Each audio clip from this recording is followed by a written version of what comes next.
rules are suspended.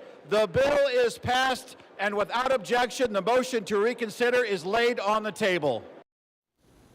Tonight, the full release of the Jeffrey Epstein files in Washington is a step closer. The House passed a bill just hours ago that compels the Justice Department to release everything. The House voted 427-1 to advance the measure. Republican Congressman Clay Higgins of Louisiana was the only member to vote against it. In a stark reversal of his position, President Trump says he will sign the bill if Congress passes it.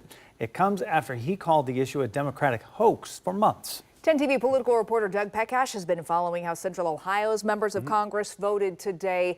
And you talked with Senator Bernie Moreno as this now moves to the Senate. That's right. And he says that he believes it will pass in the Senate with a lot of support. But first things first, as you mentioned, the vote was 427-1 to release the Epstein files. Central Ohio's representatives were part of the 427. Democratic Congresswoman Joyce Beatty and Republican Congressman Mike Carey and Troy Balderson all voted yes. Shortly before the vote this afternoon, 12th District Congressman Troy Balderson's spokesman Kyle Chance told me, quote, Congressman Balderson fully supports government transparency. He plans on voting in support of the Epstein files legislation today, which he ultimately did. Senate Majority Leader John Thune says he expects the Senate to approve the measure fairly quickly. I talked with Ohio Senator Bernie Moreno just about 30 minutes ago. He says he expects it to pass in the Senate with overwhelming support. He says these files need to be released.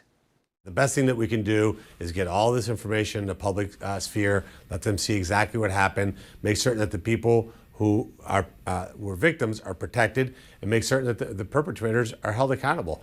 Look, at the end of the day, these men use their money and their power to absolutely do terrible things to young women, and that is unspeakably bad behavior, and they should be held accountable for it. If the Senate approves the measure, the president would have to sign it, which he says he will do. Then the Justice Department would have to release all files related to Epstein within 30 days, with some exceptions for survivors' personal information. Meanwhile, all Senate Democrats sent a letter to Majority Leader John Thune demanding an immediate vote on this. And you spoke with Ohio's other U.S. Senator, John Husted, yesterday, and you got some insight from him on how he feels about this issue as well. He said basically the same thing that Senator Moreno said, and that these files should be released and that he would support that. So Moreno says it could be overwhelming support, maybe even unanimous. We'll see what happens in the Senate, and it could happen quickly. Following that vote. Thank you so much. Doug Pekash in the studio with us.